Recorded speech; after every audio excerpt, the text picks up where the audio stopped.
श्री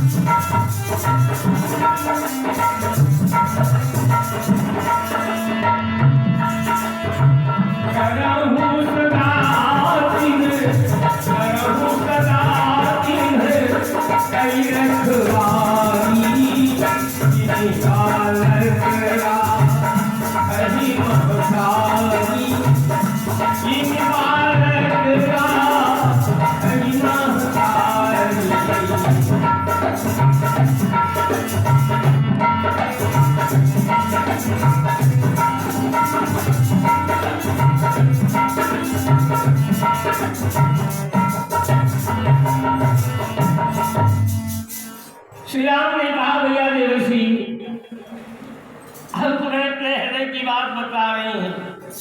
इस संसार में भजे ही जम्मू हित की सकल भरोसा।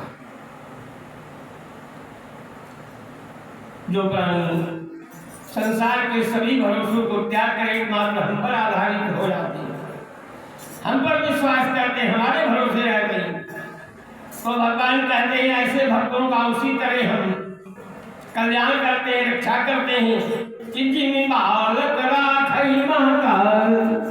जैसे माता अपने बच्चे की केयर करती देखभाल, बंधु माता जिस तरह से अपने बच्चे की केयर करती है देखभाल, इस तरह से दुनिया में कोई पैदा नहीं हो पाती। क्योंकि छोटे छोटे बच्चे घर से सुबह दहाड़ी दौड़कर सांप भी पकड़ लेते, अग्नि भी पकड़ लेते। कहाँ राख है जननी अलगाई माता आगे से आगे बताने का प्रयास करती। इतनी बड़ी रिस्पॉन्सिबिलिटी जिम्मेवारी भगवान अपने उन सच्चे भक्तों की ले लेते हैं जो भगवान पर आधारित था। मम भरोसे ही हरसुनदीना, जो प्रभु के भरोसे उनकी सबकी। तो ये भगवान का नियम है। भगवान ने नारद जी से अपना नियम बताया। कुंभा सरोवर पर महाभारत में पांचों पांडव जो है वो इसी नियम के अंतर्गत आते हैं।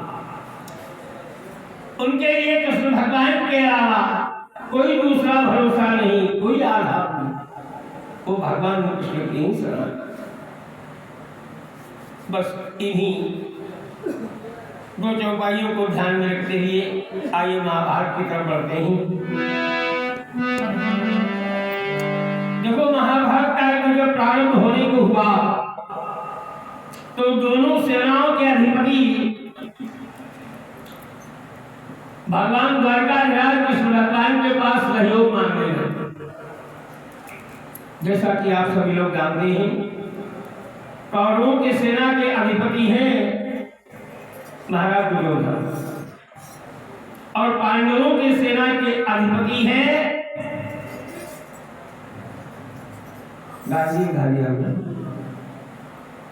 यद्यपि दुर्योधन रात ही नहीं पहुंच गया। सबसे पहले भगवान सो ही रहे थे, कृष्ण भगवान सो रहे थे तभी पहुंच गया। बड़ा चाला, लेकिन दुर्योधन ने देखा ये तो सो रहे हैं, अभी सो रहे हैं। तो दुर्योधन मन में सोचा देखो इनमें कुछ विशेष गुण ऐसे जरूर हैं जो संसार इनकी पूजा करता, सम्मान करता है। लेकिन अगर वास्तविकता में देखा जाए तो ये हैं तो वाले ही बचपन में गायें चराई, अहिलों बाल बालों का जूठा माखन मिश्री खाया। देखो जिनसे मदद मांगने गया उनको ही हे दृष्टि से अवलोकन कर रहा। अहंकार का प्रतीक है दुर्योधन। तो दुर्योधन ने विचार किया अरे है तो वाली, इसलिए भगवान के सिरहाने खड़ा हुआ, चरणों की तरफ खड़ा नहीं हुआ। अहंकार की बात। अर्जुन भाग नहीं गए। अर्जुन ने देखा दादा श्री पहले से विद्यमान सिरहाने खड़े। तब अर्जुन चरणों की तरफ हाथ जोड़कर भगवान कृष्ण के जाने की प्रतीक्षा करने के लिए खड़े हो। कोई व्यक्ति जब जागता है तो सबसे पहले उसकी दृष्टि चरणों की तरफ जाती है। भगवान कृष्ण की जब नींद खुली, नेत्र खुले, तो कृष्ण भगवान को अर्जुन दिखाई पड़े। वो चलो की तरफ से दुर्योधन दिखाई नहीं पड़ा। यूं ही देखा अर्जुन को, भगवान बोल पड़े है कुशल सब भाग्य भारत, आज भूल पड़े कहाँ, जो कार्य मेरे है तुम प्रश्न सुना मैं हुआ। कहो कहो कुछ अंदर कैसे हुआ। दुर्योधन पीछे में कपाट से बोल पड़ा, पीछे दुर्योधन का वाह लड़का अरे हम बहुत पहले के खड़े, आपने हमारी कोई कुशल छेद नहीं पूछी। अब ये अर्जुन अभी आया, आप इसकी कुशलता पहले पूछ रहे। वाह लड़का। कृष्ण भगवान हंसे। भगवान वृंदावन बिहारी ने कहा, देखो भैया दुर्योधन, हमने सबसे पहले अर्जुन को देखा तो अर्जुन की कुशलता पूछी। अच्छा चलो आप भी आए, वाह धन्यवाद, कोई बात नहीं। अब हमने आपको भी जाना, अब आपकी कुशलता पूछ रहे हैं। कहो भैया दुर्योधन से कुशल मंगल तो है फैसला को। अरे दुर्योधन का महाराज कुशल है भी और नहीं भी। तो कृष्ण भगवान ने कहा इसका मतलब समझ में नहीं आया, कुशल है भी और नहीं भी। अरे दुर्योधन ने कहा महाराज हस्तिनापुर के ऊपर संकट के बादल मंडरा रहे हैं, महाभारत का युद्ध होने वाला है और हम दोनों ही लोग महाभारत युद्ध में सहयोग मांगने के लिए ही आए आपके पास।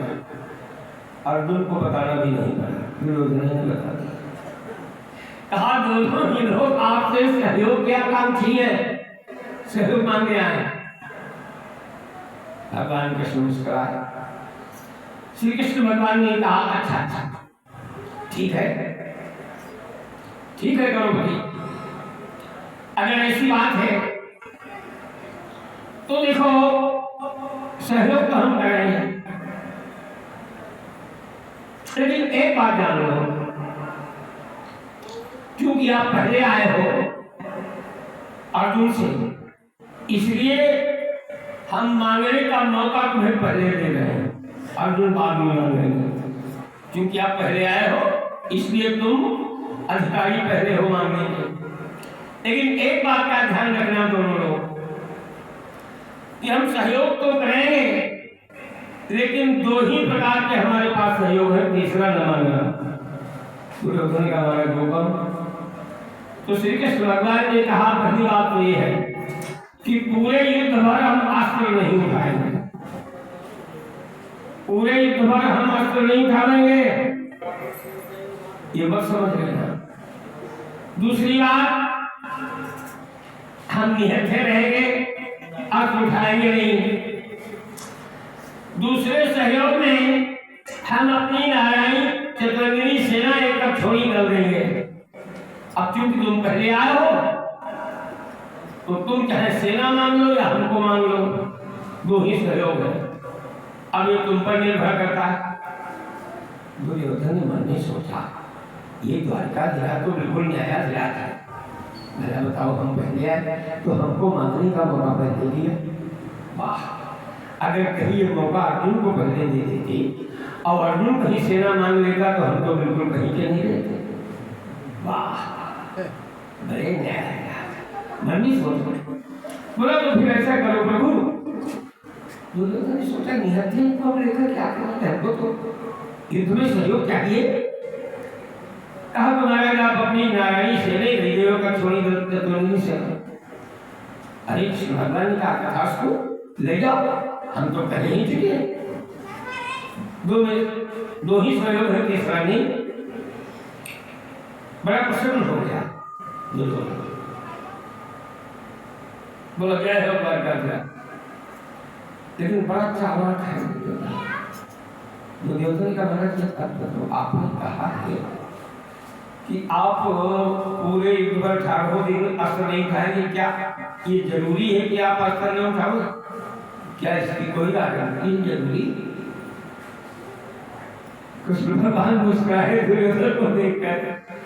अच्छा द्वारका ने कहा अच्छा द्रौपदी तुम्हें विश्वास नहीं लगता है, तुम्हें हमारी बात पर विश्वास है। अच्छा ठीक है, विश्वास के लिए हम तुम्हें प्रमाण दे रहे हैं। कृष्ण भगवान ने पुरंदर से जल दिया और प्रण किया। भगवान बोले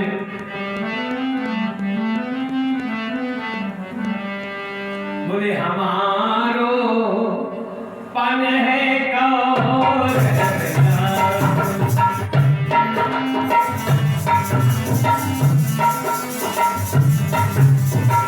हमारो पन है कौन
चला गया। दुर्योधन चले गए। कृष्ण भगवान ने अर्जुन से क्या तुम क्या चाहते हो? अर्जुन, अरे अर्जुन ने कहा हम कहते क्या, दो ही सहयोग थे आपके पास, तो नारायणी सेना तो दादा श्री मांग ही ले गए, अब तो वापस बचे हो, अब वो भी उठाओगे नहीं। अरे आप उठाओ चाहे न उठाओ, कोई जरूरत नहीं, आप केवल हमारे पास आ गया। कृष्ण भगवान ने कहा खास तू यो मस्तु। भगवान बोले वो तो हम कहीं नहीं, तो देखो यहाँ पर दोनों ने मांगा है, अर्जुन ने भी मांगा है और दुर्योधन ने भी मांगा है, लेकिन दोनों के मांगने में जमीन आसमान का अंतर है। अंतर ये है कि दुर्योधन ने कृष्ण भगवान से मांगा है और अर्जुन ने कृष्ण भगवान को मांगा है। इतना बड़ा,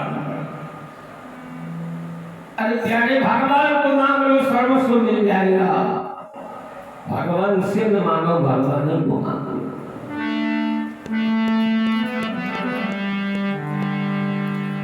दुर्योधन सहयोग लेकर आया, सेनापति इंद्रपुत्र ने कहा रामा ने कहो करोड़पति सहयोग मांगा है? बोले हाँ बाबा मांगा है।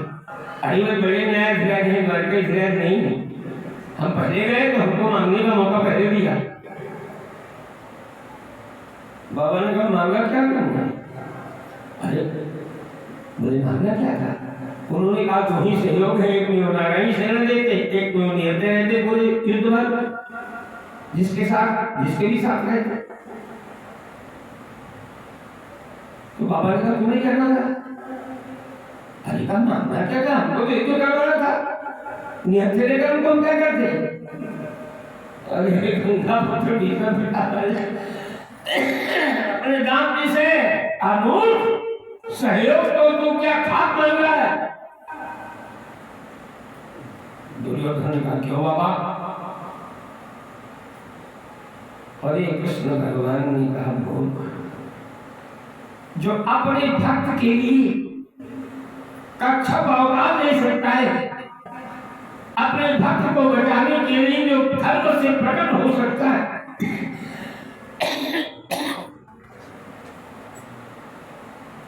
क्या तू समझता है वो अपने भक्त को बचाने के लिए अस्त्र नहीं उठा सकता?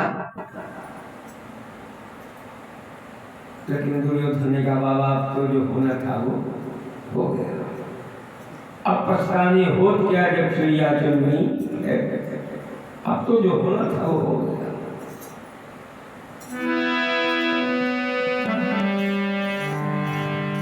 महाभारत का युद्ध बड़ी भीषण गति से चल रहा है, पूरे 18 दिन युद्ध होना है। आज युद्ध होते होते 8 दिन बीत चुके हैं, आज युद्ध का 9वां दिवस है, मैंने बिल्कुल अर्धभाग पर युद्ध पहुंचा है। महाभारत के युद्ध के 9वें दिन में अर्जुन ने उस वीरता का परिचय दिया है महाभारत के रण प्रांगण में, उस वीरता से युद्ध किया कि कौरवों की सेना में भंगल मच गई। उस वीरता का परिचय आज गांधीधारी अर्जुन ने दिया रण प्रांगण में।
उस वीरता से दुनिया अर्जुन ने कि कौरवों की सेना में भंगल मच गई। युद्ध करते करते अचानक भीम को दृश्य याद आ गया। हस्तिनापुर के नगर का जिस तरह दुशासन वस्त्र खींच रहा था द्रौपदी के, वो द्रौपदी के आंसू याद आ रहे। अचानक युद्ध करते करते इसी क्रोधावेश में आज भीम ने 14 कौरव एक साथ मार डाले। बोलिए वृंदावन बिहारी लाल की जय। अब जब 14 कौरव एक साथ भीम ने मार डाले, दुर्योधन ने कहा बाबा युद्ध नहीं होगा। दुर्योधन ने कहा बाबा युद्ध नहीं होगा। भीष्म पितामह ने कहा क्यों नहीं होगा? अरे दुर्योधन ने कहा बाबा तुम्हारे देखते देखते आज भीम ने हमारे 14 भाई एक साथ मार डाले, आपके देखते देखते। बोले हाँ। दुर्योधन ने कहा हमारे भाइयों की कुल संख्या 100, अभी 9 दिन बीते हैं, अभी 9 दिन बकाया है महाभारत का युद्ध।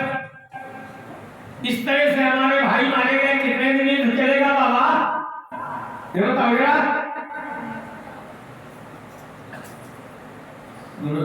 बाबा ने कहा तुम कहना क्या कहते हैं? अरे दुर्योधन ने कहा 10,000 योद्धा रोज मारते, लेकिन कहने हमें विवश होकर कहना पड़ता है बाबा। बड़े खेत की बात है, आज 9 दिन हो गए युद्ध होते होते, अभी तक आपके द्वारा एक भी पांडव मारा नहीं गया। बाबा ने कहा स्पष्ट बताओ तुम्हारा उद्देश्य क्या है? अरे दुर्योधन ने कहा उद्देश्य तो स्पष्ट है बाबा, आप कहने के लिए हमारे सेनापति हैं, लेकिन पक्षपात पांडवों का। बस ये वचन बाबा को और बात सुनिए। बाबा ने दामनी से कहा जा दुष्ट, तेरी यदि इच्छा है तो मैं कल करता हूँ, कल के युद्ध में एक पांडव हमारे द्वारा मारा जाए।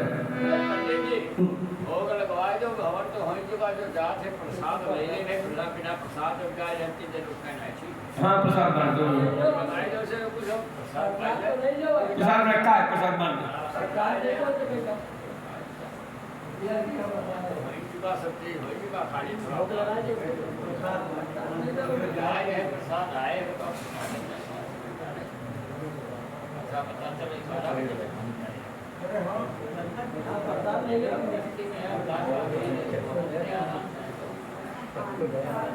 प्रसाद रखा हूँ, बांट दो।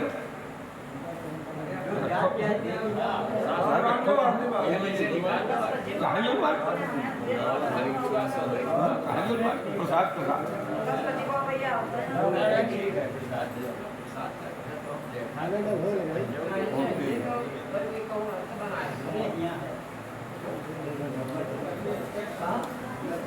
हेलो